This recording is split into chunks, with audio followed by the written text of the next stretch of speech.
Nah, oke anak-anak, kita lanjut lagi ya. Nah, di sini tadi siapakah yang diamankan pada peristiwa Rengas Dengklok? Nah, di sini ada empat tokoh yang diamankan tadi. Nah, di situ ada Bung Hatta, kemudian ada Bung Karno, ada Ibu Fatmawati, dan ada Guntur Soekarno Putra. Nah, kemudian yang selanjutnya, siapakah yang mempelopori peristiwa Rengas Dengklok? Nah, di sini yang mempeloporinya adalah tokoh pemuda. Nah, kemudian apa yang terjadi di Rengas Dengklok? Nah, yang terjadi itu adalah perdebatan antara golongan tua dengan golongan muda yang menyebabkan adanya peristiwa Rengas Dengklok itu tadi. Nah, jadi ini adalah penyebab terjadinya atau penyebab adanya peristiwa Rengas Dengklok karena terjadi perdebatan antara golongan tua dan golongan muda itu tadi. Nah, di sini apa tujuan peristiwa dari Rengas Dengklok itu tadi? Nah, tujuannya itu adalah mendesak golongan tua untuk segera memproklamirkan kemerdekaan Indonesia. Nah, kemudian apa hasil kesepakatan bagi peristiwa Rengas Dengklok itu tadi? Nah, di sini Bung Karno dan Bung Hatta kembali ke Jakarta. Nah, jadi ini adalah beberapa pertanyaan mengenai peristiwa Rengas Dengklok yang terjadi atau timbul karena adanya perdebatan antara golongan tua dengan golongan muda itu tadi ya. Nah, di selanjutnya ini ada penyebarluasan berita pembacaan teks proklamasi kemerdekaan. Nah, di sini penyebaran berita proklamasi dilakukan dengan menyebar pamflet, kemudian mengadakan pertemuan dan menulis pada tembok-tembok, disiarkan melalui radio dan surat kabar dan para gubernur di wilayahnya masing-masing. Nah, ini adalah penyebarluasan ya tentang berita pembacaan teks proklamasi Indonesia tadi. Nah, di sini bisa disebarluaskan melalui pamflet, kemudian melalui pertemuan, kemudian juga bisa melalui radio dan surat-surat kabar lainnya. Nah, di sini bagaimana reaksi masyarakat Indonesia ya? Nah, tentu saja di sini reaksi masyarakat ditunjukkan dengan adanya rapat raksasa di lapangan IKADA atau Ikatan Atletik Jakarta pada tanggal 19 September pada tahun 1945.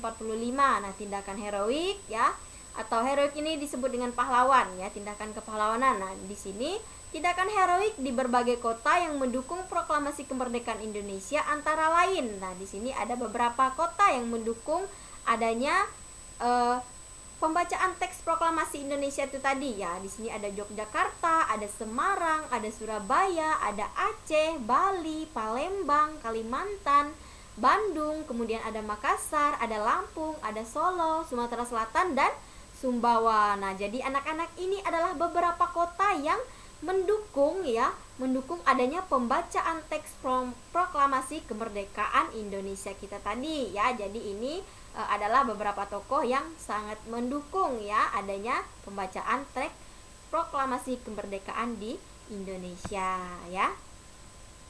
Nah, kemudian peristiwa pembacaan teks proklamasi itu pada tanggal 17 Agustus 1945 itu tadi merupakan tonggak sejarah yang menjadikan bangsa Indonesia merdeka dan berdaulat. Nah, jadi anak-anak perlu tahu ya bahwa peristiwa pembacaan teks proklamasi itu pada tanggal 17 Agustus tadi dia merupakan tonggak atau sejarah yang menjadikan bangsa Indonesia kita tadi menjadi bangsa yang merdeka dan berdaulat. Nah, di mana seluruh rakyat Indonesia pun menyambut dengan penuh kegembiraan ya. Jadi lewat peristiwa pembacaan teks proklamasi tadi ya itu menjadi tonggak bersejarah ya, kemudian menjadikan bangsa kita Indonesia itu menjadi bangsa yang merdeka dan berdaulat. Jadi seluruh rakyat Indonesia pun menyambut penuh dengan kegembiraan ya.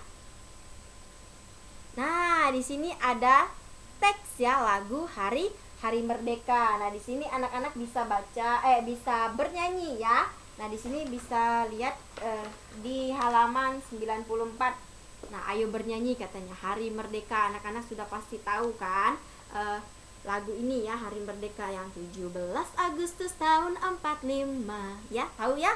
Nah, di sini Ibu akan mengajak kalian untuk bernyanyi bersama-sama ya. Nah, kita akan bernyanyi tentang lagu Hari Merdeka. Kita akan mengingat kembali bagaimana sejarah, kemudian bagaimana perjuangan, bagaimana peristiwanya, perjuangan bangsa Indonesia itu mendapatkan kemerdekaannya ya. Kemudian dengan adanya pembacaan teks proklamasi kemerdekaan itu tadi. Nah, di sini kita akan membaca, maksud Ibu bernyanyi bersama-sama ya. Nah, anak-anak bisa buka bukunya halaman 94. Nah, kita akan bernyanyi bersama-sama ya. Oke, kita mulai ya. 17 Agustus tahun 45, itulah hari kemerdekaan kita. Hari merdeka nusa dan bangsa, hari lahirnya bangsa Indonesia. Merdeka, sekali merdeka tetap merdeka. Selama hayat masih dikandung badan, kita tetap setia, tetap sedia mempertahankan Indonesia.